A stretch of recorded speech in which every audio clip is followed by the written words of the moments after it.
সামাজিক যোগাযোগ মাধ্যমে রাতভর গুজবের পর নতুন সকালের সূর্যোদয় হয়েছে।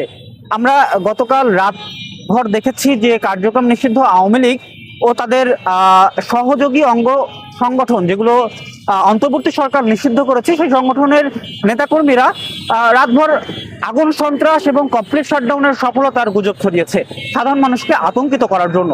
কিন্তু আজ সকাল থেকে আমরা দেখছি যশোর শহরে তেমন কোনো ঘটনা নেই, পুরোটাই ছিল আসলে গুজব। আমরা সকালে যশোরের গুরুত্বপূর্ণ জায়গাগুলো ঘুরেছি এবং পুলিশের সাথে কথা বলেছি। আমরা বাস টার্মিনাল স্টেশন সহ জায়গাগুলো ঘুরেছি, সেখানে কিন্তু আসলে শাটডাউনের আমরা কোনো প্রভাব দেখিনি। সাধারণ মানুষ স্বাভাবিক জীবনযাপন করছে, গাড়ি ঘোড়া একেবারে স্বাভাবিক রয়েছে।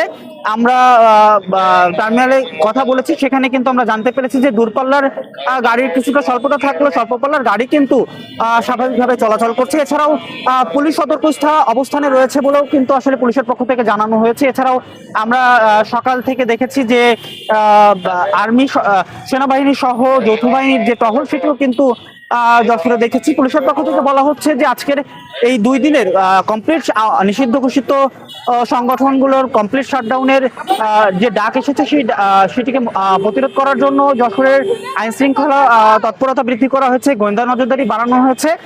সব মিলিয়ে যশোরে এখনো পর্যন্ত কোনো অপ্রীতিকর ঘটনার খবর আমরা পাইনি, তবে 2-1টি জায়গা থেকে অবিস্ফোরিত ককটেল উদ্ধারের খবর আমরা গতকাল রাতেই পেয়েছি। তো সব মিলিয়ে যশোরের পরিস্থিতি খুবই স্বাভাবিক রয়েছে।